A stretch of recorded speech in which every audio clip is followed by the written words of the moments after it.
Welcome back to Let's Play Ni no Kuni.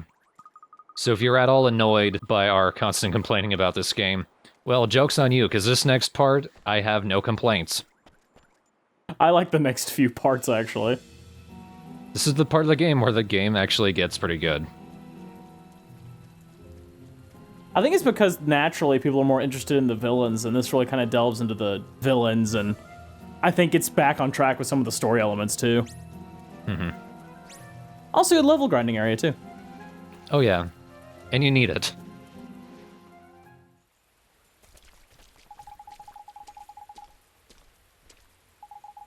I do remember kind of being frustrated by the map. It's very simple, but it's just, like, kind of frustrating, too. It's very windy, twisty-turny. Yep.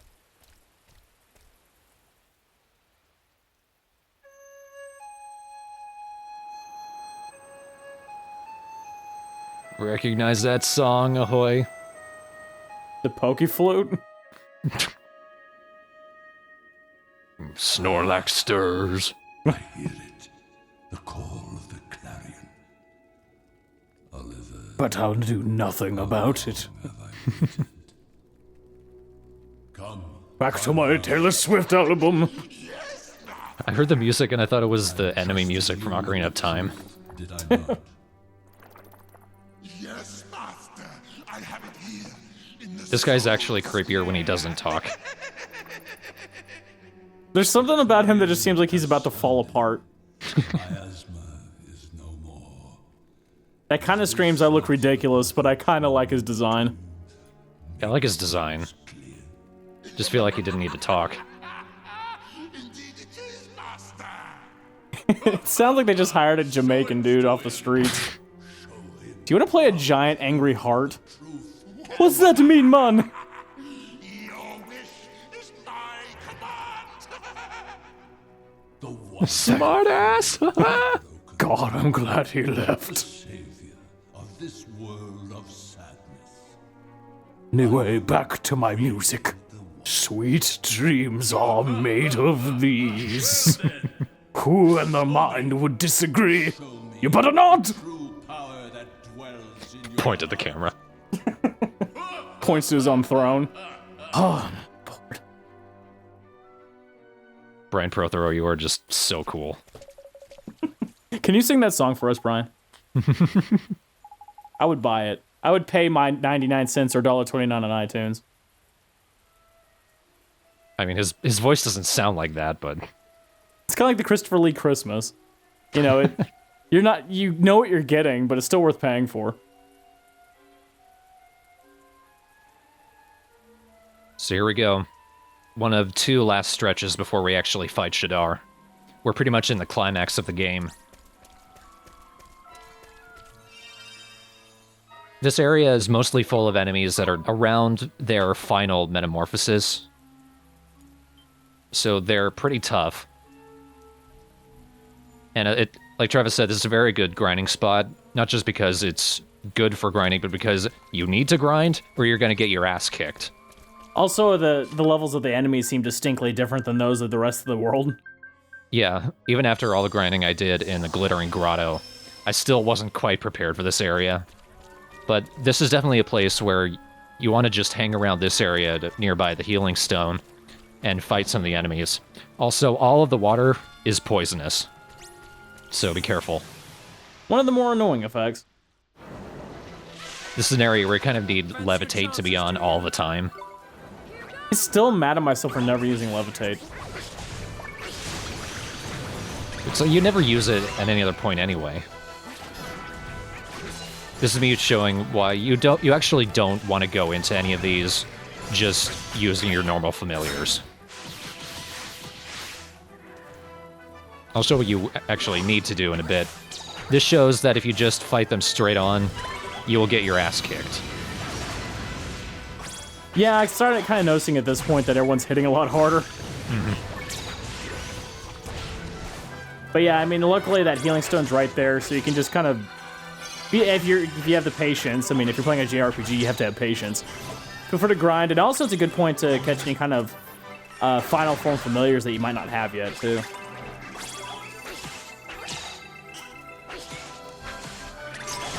I was also really surprised to find that Swain was actually quite effective. Shut up, you're lying.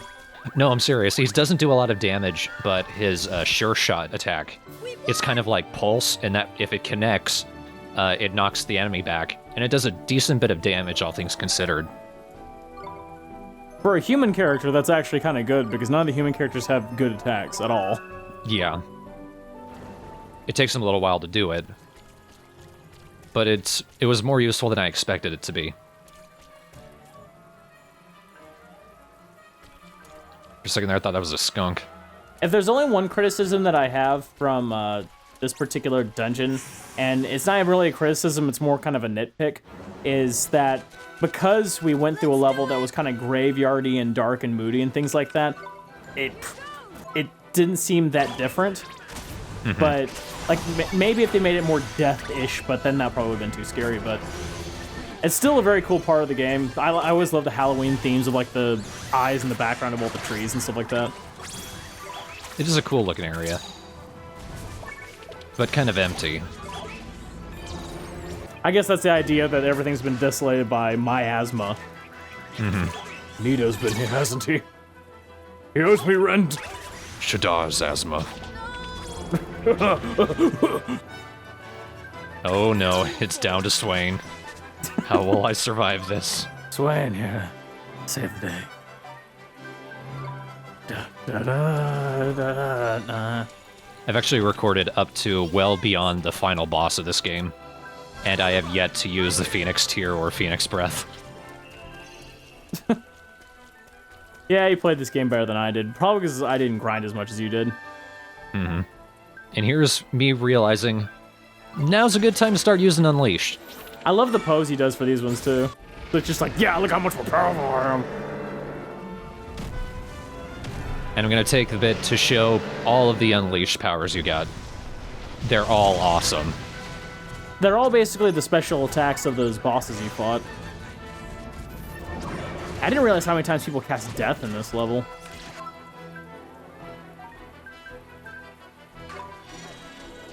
Time to hit him with the badass wolf. Yep, like I mentioned, he's the most powerful one, because he takes the most magic. But actually, depending on the weaknesses of the enemies, some of the others might be more useful. It's good to experiment. Oh man, you hit me with a tornado. I love you.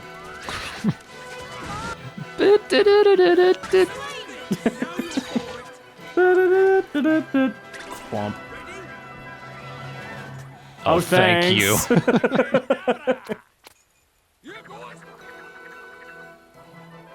If anyone need a reminder that Drippy is useless. Tiny Tears is kind of a good idea if you had a little more control over it, but I suppose it is what it is. Gotta get that. It's so slow. He's normally slow, but with that effect too. Stupid bat. What can I say? This is really freaky that Swain's being like the last man standing. It really is. He died a lot for me in my first playthrough too, so I don't know what's going on. I wanted to prove you all wrong.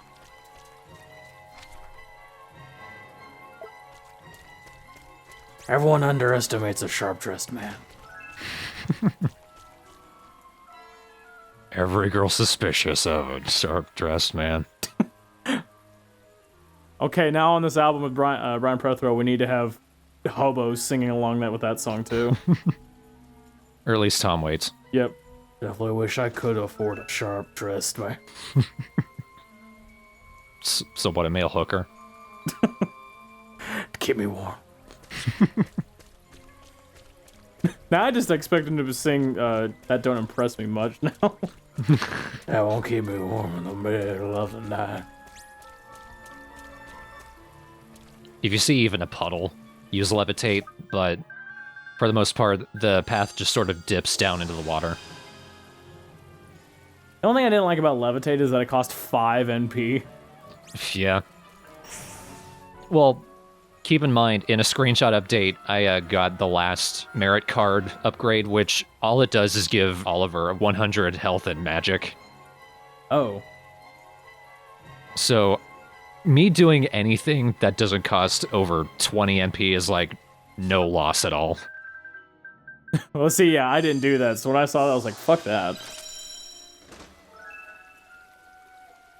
Dead Man's Duds. That's actually kind of a cool name. Yeah.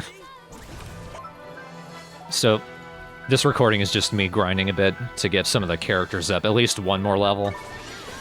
And I thought it was a good time to show off the rest of the Unleash spells. I like how it gives you a decent amount of cast time, but it also lets you move. I mean, ever so slightly, it helps you kind of dodge enemies that way. That's something I discovered that was really annoying in another part. Some of the buff spells that your partners can do actually freezes you in place. So while you're trying to run away and, like, you're being buffed, that gives the enemies a chance to walk up to you and hit you. And there's really not much of a thing called invincibility frames. Wow, he basically did your most powerful attack, Oliver. Don't you feel embarrassed? Also, you got punched by a duck.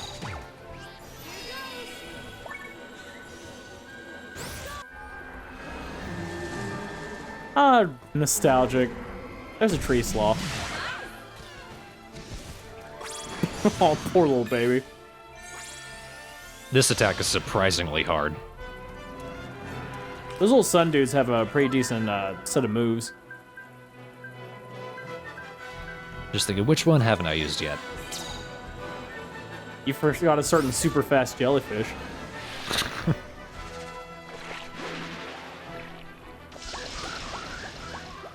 I hated that fight so bad. Because since I didn't level grind as much as you did, I spent a lot of times where I was just fighting as Oliver by himself most of the time. It was embarrassing. Is that it? I like to imagine when an enemy is like, I love you, choose me, and I choose Oliver and just whack him with my stick. I'm just telling him to his face, no. You just see him turn around and he has this really serious expression, but tears are flying out of his eyes. How could you, Oliver? I'm glad Oliver's using his invisible feet. I don't feel the poison. Thank God for my invisible spider legs. The majority of this is actually just going off onto all the side paths to find all of the treasure chests. There's quite a few around here. But for some reason, Seek Fortune, I think it was, or Chart Chest, whichever one is specific to the dungeons, only shows the green one. It doesn't actually show the red or the purple ones. Despite them being the pretty much more valuable of the group. Green ones are sort of valuable. Which led me to think either something was wrong with whatever the spell was doing, or that because I was using Levitate and my feet technically weren't on the ground, it wasn't finding the chests that were on the ground. That'd be so dumb. Hey, baby ghost. I decided to keep that one because he looks like a member of KISS. He does look like some kind of ghost pop star. Died of an OD overdose on cocaine or something. yeah, oh yeah, that Tom Waits? I guess? I feel like someone like, you look familiar, I just don't know your name. Tom Waits? Who? No? Okay. It's Ace Frehley with the biggest frown of his life. Yeah, but Char Chests is the dungeon one. Ruby's just like, yay, you're wasting magic, idiot! And there's a bunch more chests, but still, only the green one shows up. I don't understand it. And the green ones are the ones that Swain has to get himself, right? Right.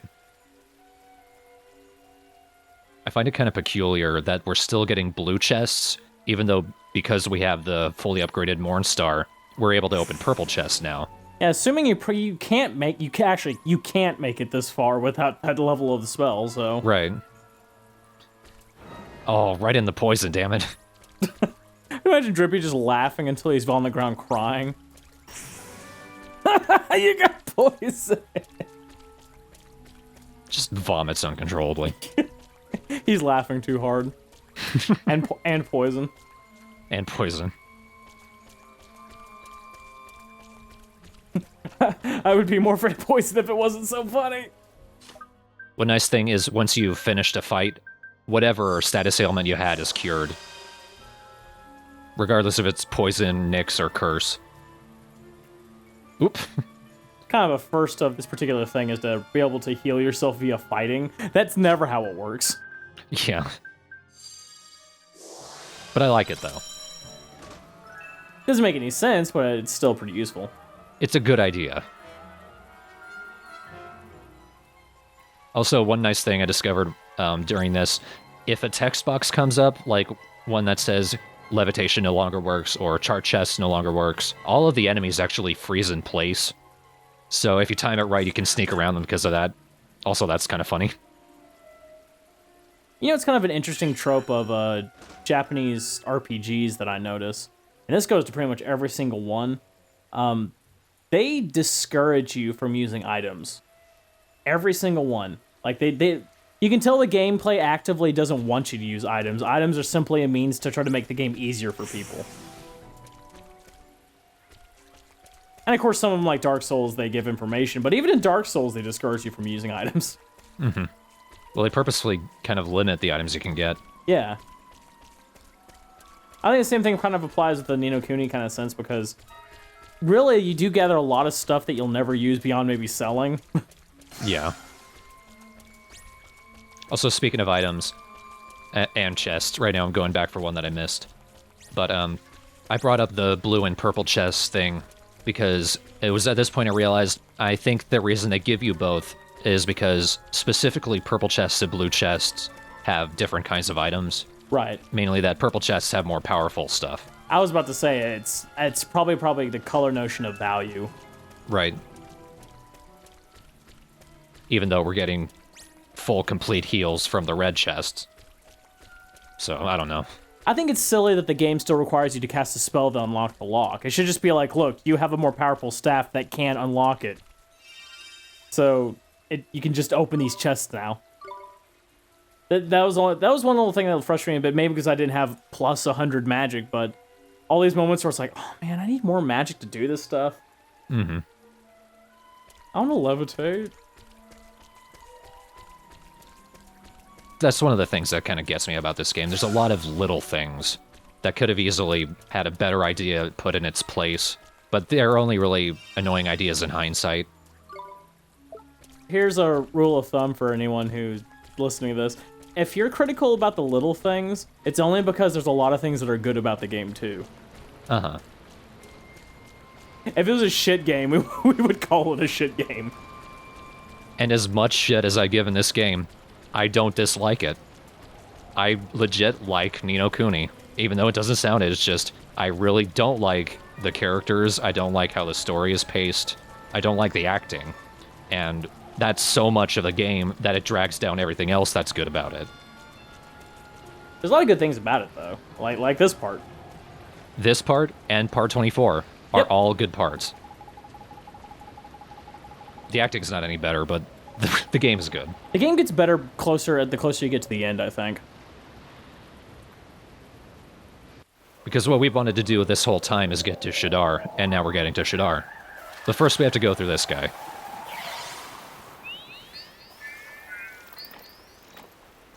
I love that name, though. Vile Heart, Devourer of Souls. That's a Dark Souls boss. Yeah.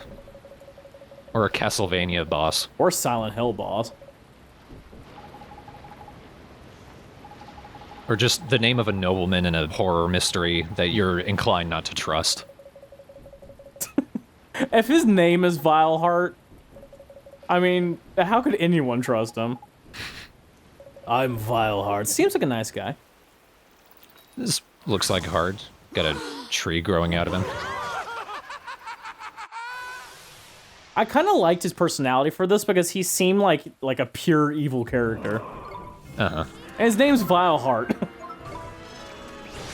And as you might expect, he's weak to light. Like most enemies from now on. So for all of this, I'm just throwing Air of Light at him. Now, I didn't find this guy incredibly hard. He was actually kind of a fun fight. He's an alright fight. He was actually a lot weaker than I was hoping he would be.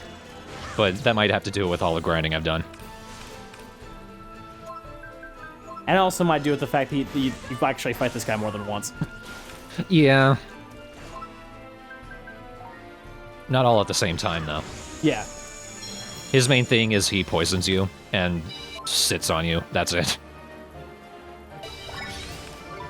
This is basically this game's version of Blacktown. Yeah. That's a good point, actually.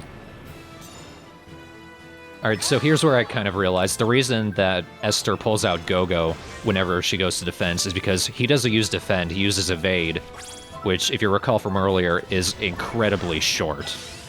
So, if you're ever going to use all-out defense, and you want to actually hang on to Esther, you need to time it really close to when he's doing the attack.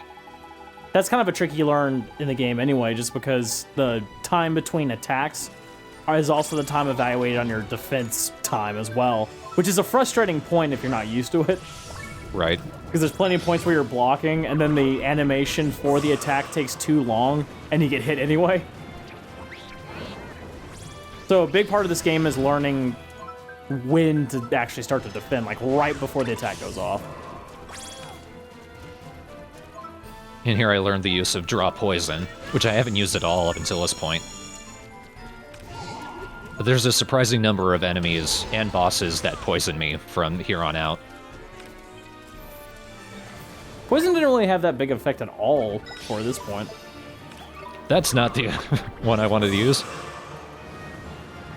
Come on, Drippy Tears, that's the one you want to use. Hey. And just for fun, let's try out one of the Unleashes.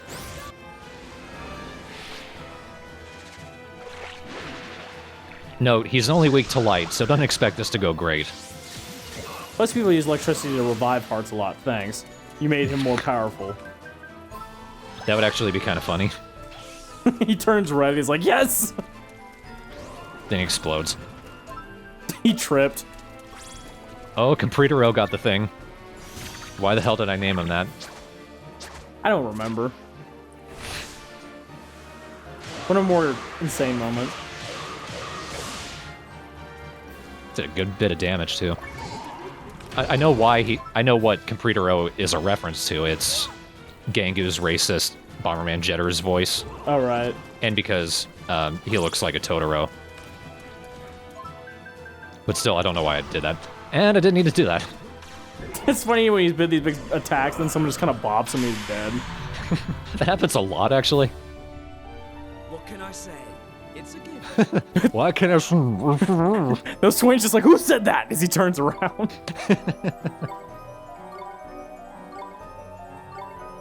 It's so satisfying finishing a boss and getting everyone just leveled up. Vishnu, yeah! And he learns that attack that did so much damage earlier. And he plays it out of his multiple trumpets. His trumpets of light! Because sound and... Yeah. Yeah, power. You did it, Ollie boy! Now we can set Alicia free! Yes, Shoves him out of the way. well done. Okay. Mom. This is it, Oliver. Your big moment. Right. Start flying. God, I'm stuck with you. I'm so happy to be... No, Swain. Let me tell you about my friend? Acquaintance? No answer? Okay.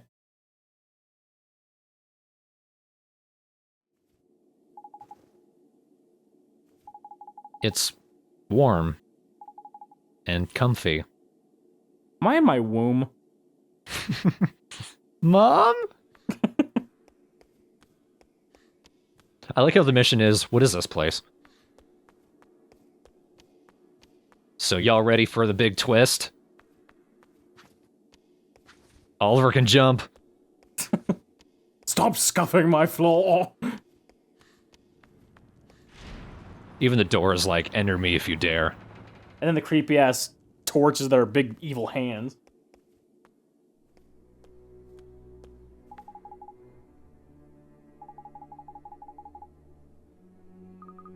So you remember that dream we had from earlier? Alicia fighting Shadar? It wasn't as you thought it was.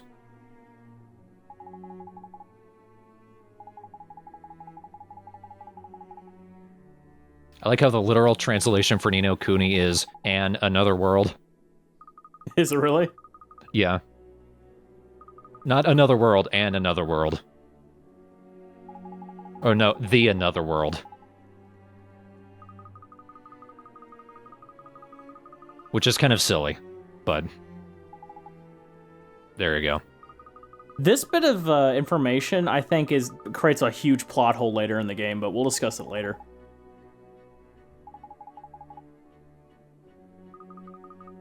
But it might be because I missed the point, I'm not sure. Is it actually something that we've discussed before outside of the Let's Play? Possibly.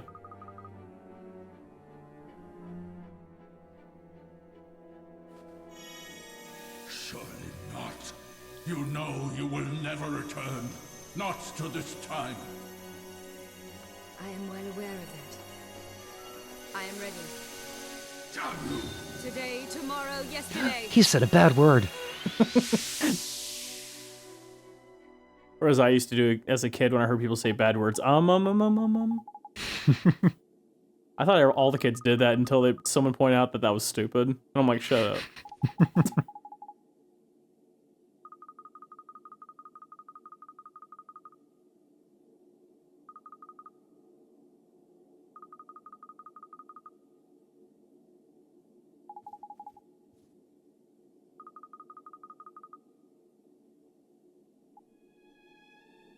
I kind of wish Shadar was wearing a cowboy hat right now.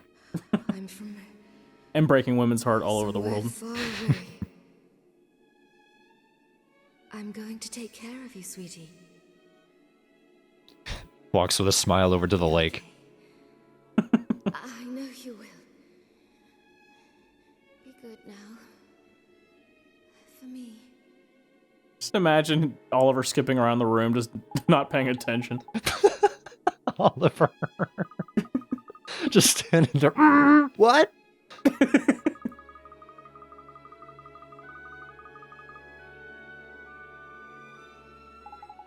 So when I found this out, I was like, fuck. I don't know whether to like this or not. Because it's like, fuck your entire motivation. So yeah, your mom was Alicia the whole time. And I haven't even thought of that. Even though it seems like a perfectly plausible plot twist.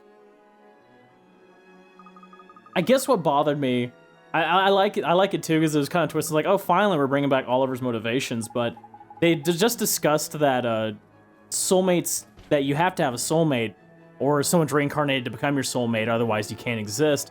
So then, who is her soulmate? I think they addressed that actually. That something had happened to her soulmate. Oh, right, that's right. They do. It's like it's nonchalant, and she's not there. That Yeah, she's dead too. it felt like, to me, it just felt like man, I would have liked to know more about that. Yeah. This is such a big aspect of the game. If anything, they do address it at least. Yeah. Still, it would have been interesting having her somehow travel to the other world, because keep in mind, Esther and Swain have gone to that world, but they can't be seen. So whatever Allie did to get to that world, to actually become a physical entity in it, she had to break that connection to her soulmate. Well, the interesting thing is she used like a time traveling spell. She didn't use like Gateway. I think she did, actually. That actually comes up later at some other point. So it's a good thing you mentioned that, because Breach Time did not get her to the other world. That's actually something separate in the story. Uh-huh. And we get to play as someone who doesn't want to be here. Yay! This is the one time you get to play as someone else. And it's just for this. Are you okay? When did you sneak in my house? You let us in. Never mind. Why is your bed... Look at this bed. It's so big. Who invented this? I'd like a bed that big.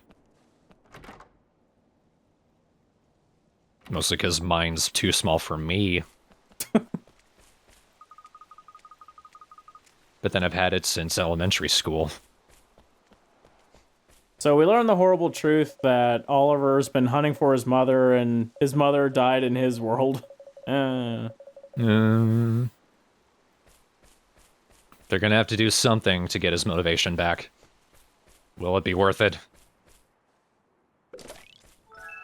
You know the answer. See, I think I've been mentioning that Oliver lacks a form of, like, cohesive force pushing him forward. I like the point where this becomes addressed as a significant part of what he was doing. I just wish he was talked about more. Yeah. That became the big problem with, like, I like this part. If they did this with the character through the entire story and basically showed maybe his impatience with dealing with all these side things, going, no, I have to find my mother and stuff, he would have been more relatable and likable. You're concerned for him at this point because you know how that feels, but imagine in the same situation where you're more aware of what was going on and there was more of a cohesive nature to it, you would care for him that much more. Mm. And look, he's back. Oh, yeah. And look, apparently he's an angel now. Excuse me. See, this just makes him evil because he's born from despair. So he gets along with Shadar just swimmingly. So here I thought, oh shit, I have to fight this guy with just Esther and Swain. No, you don't. Well, Swain was being a badass for a little while. Tell me, Mom. Not anymore. Everything I went through, was it all for nothing? Who's there? P. How did you get in So here? shit. Easy peasy. I can go anywhere Shut I up. What do you want? I told you before. I'm always here, Oliver, looking after you. So the thing you mentioned about Oliver, like, one of the better things it could have done with this character is having him be a little more impatient. No, it wasn't. I think that's something that's kind of lacking from the idea of a pure-hearted character, that there are no imperfections. Yeah. No peeping. And you need imperfections for the character to be interesting. They're good so that you like them, but they're flawed so that you're interested in what they do. There have been pure-hearted characters before that have been flawed. There's no elusive distinction between the two. You can have someone who's imperfect but just a generally good person. And he's like, what, 10? It's perfectly fine for him to be at least a little bit selfish, if not just impatient. Those are the guards from Ding Dong But no, he Bell. just takes everything that comes at him. Very first people you ever Inexplicably as helped, one of well. them was broken-hearted. Because it doesn't explain necessarily. He shows up to this world, he gets scared from a buffalo thing, and then the rest of the game he's just like, whatever, dragons. Hickory docks up to his old tricks. One shall soon knock some They got sense close, into as I mentioned with the whole deal with Phil, Yeah. but that was something that literally came out of nowhere. We never knew Oliver was interested in cars. some more, won't you? There is enough in the palace larder for everyone. I always call these stories skeleton stories because you find that there's a big focal point that starts at the beginning and there's little focal points here and there and then the end is good. But there's a lot of space in between that needs to be filled in. Dead wrong you are. It's laughter, ain't it? The reason is finished. Or at the very least, if you're going to be really subtle about it, like the Japanese love to be, maybe focus on it more. But I believe in him. I believe in his gift. Who are you talking to? This is also when Oliver becomes a badass motherfucker. Yeah. So, when Oliver starts getting more powerful than his companions, he doesn't really stop. Yeah, we're talking mechanically strong. He's about to show up and just be like, stupid Vileheart, I hate you, blow up. I will protect you from the wrath of Shadar. So this piston goes here. So this bit is a little bit cliche, but I think it's really the only direction they could have gone with Oliver's motivations. It's just, you are the pure-hearted one. You've done good things. Why stop now? The savior of this world of sadness. I'm talking about you, sweetie. You were the one who was there for them all. It was you who healed their hearts. If anything, I'm glad they showed specifically people he has helped with his special gift that he has. I think, well, Everyone was. yeah, this part's, what, it kind of, eh. I'm trying to find a good word for it, but, You gave something I think the nature that the fact that he gave people hope and stuff via magic is kind of a point that ruins that a little bit. Not ruins, maybe it's the wrong word. It was me. But it's not like, it's not who Oliver is. It's the fact that he could cast a spell to make you more courageous. I've gotta go. Well, in fairness, it's a spell that's specific to him. Is it? Oh, yeah, I can't. I don't Yeah, remember. he's Shadar's counterpoint. Shadar steals hearts from people to give the world despair. Right. Oliver's the pure-hearted one, so he can return their hearts to them. He's the Harry Potter to the Voldemort, basically. Yeah. So hey, do you want to destroy everything spell? A couple. Here's Mornstar, the spell. Just wait, you get another one later. Yeah. Because clearly he's not powerful enough yet. I guess what, in the post-game, there's a third one. Oh my god. Just blows off the mountain. Gets lifted up by the wind. So light. See, it would have been cool if this song started playing and like an electric guitar started getting in, like, he's gonna get fucked up! We're awesome nature! Damn it, I was thinking that.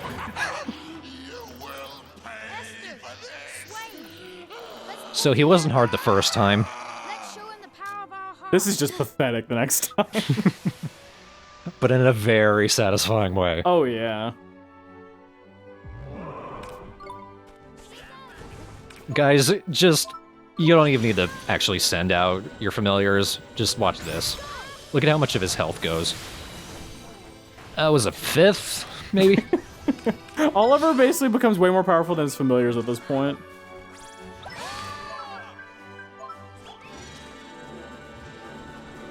It uses up a lot of magic, but it does a lot of damage anyway. More so than every other spell you do, even against enemies that are actually weaker to some other spells. And look at this health bar, like every hit's taking like a third of it. Yeah. I love this music playing when you're just like... I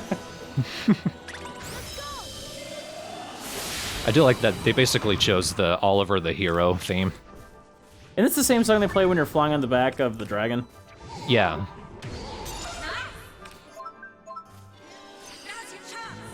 He just gave up. You're gonna hit me with a spell.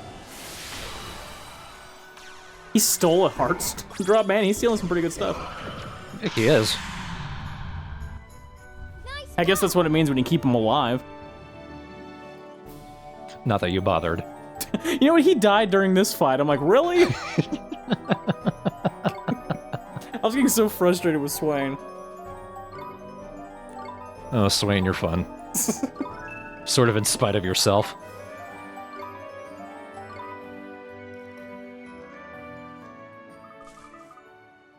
Speaking of leveling up, I didn't realize this until the post-game, but I'm actually in an area... Well, maybe not the post-game, well, much later on in the game. Right now, I'm in an area with an enemy that drops thousands of experience, and I didn't even realize it. Oh, yeah, I remember that. I'll show them off later in, I think, a screenshot update, but they're called Toko Tokos. They're ridiculous.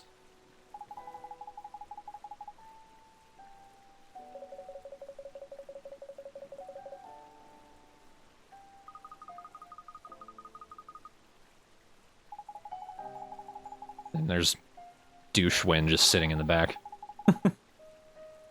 At this point, they're basically reiterating what the cinematic told us, but...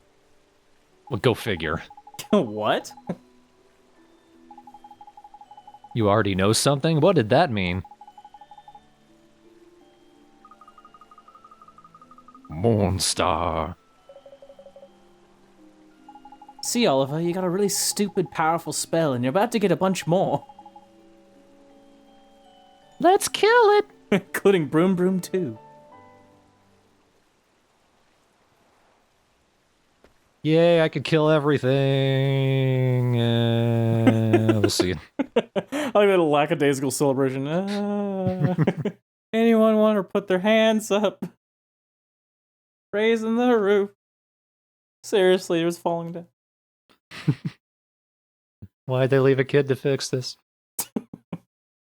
Can't believe this whole world's fucked without a 10-year-old. Really, though. Really, I mean, I don't see the world as that fucked up, really, because Shadar's obviously been around there for a long time, and he didn't really fuck the world up that much. He just broke some people's hearts, then hung out in his castle being all foreboding. Actually, you know what? I'm glad you mentioned that, because that also gets addressed later. I think in the next part. And it ties into Alicia using breach time. So, a good catch. Travis, catch. So yeah, maybe this game isn't as stupid as we thought it was. He said with a awkward smile. While looking up, trying to consider what he just said. As I said, I mean, I don't have any complaints necessarily about the game mechanically. It's a good-looking game with good sound. Voiceover's not great, but mechanically the rest of it's good. In fact, even the combat's pretty strategic. It's simple, but it's strategic. For me, especially on JRPGs and RPGs overall, the story is so important to me, especially because they're so character-driven. And this is like the first point where we actually started mentioning, oh yeah, here's some character information, which made that part so much more interesting. I just wish they did it in more of it. Yeah. Maybe in part 2, if they ever make a second one. Maybe. And they'll actually get Studio Ghibli involved in the story aspect.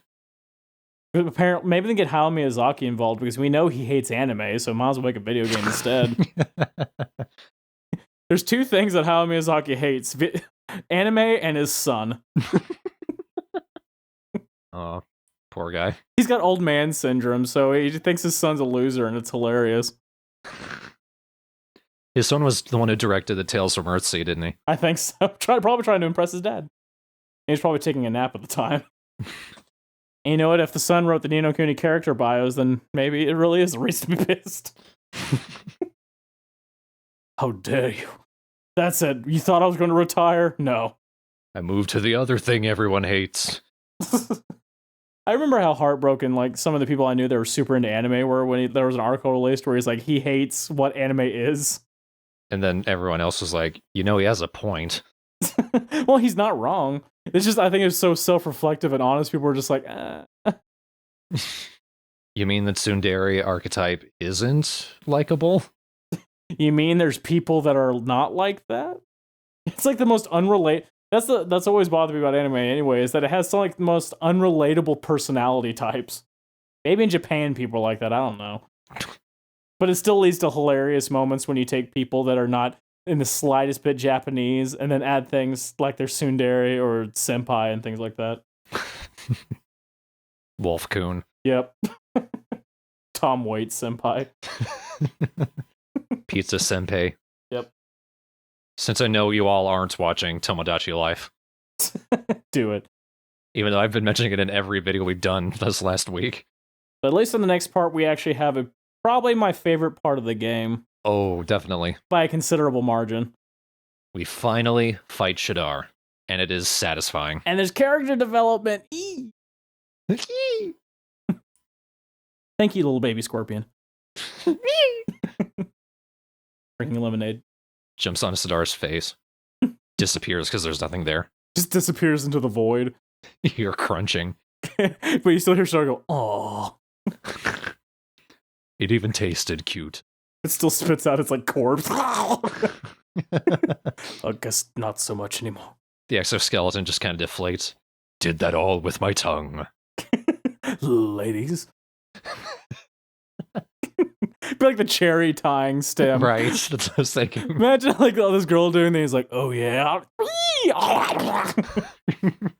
I just tied this orphan in a knot. I didn't even have to eat him either. I just used my hands. Which maybe isn't quite as impressive, but... I doubt you'll feel anything about it anyway. I already stole your heart an hour ago. Welcome to the worst island. Welcome to my amusement park. It's full of not my fucks. As you can see, there's plenty of no fucks. See my field where I grow my fucks. Clearly, there is none. Look at all the fucks I don't give Anakin. Look at them. I don't know why, but I love that gif. Because you can always imagine it in the wise Ewan McGregor voice. Ian McGregor is the best name to say because you can say it without ever saying a syllable. Ian McGregor. The really drunk Aussie man had to say it. Or Ozzy Osbourne. This is so on point with the series. Right, yeah. Ni no Kuni, we're gonna fight Shadar. Hooray. Hooray, finally.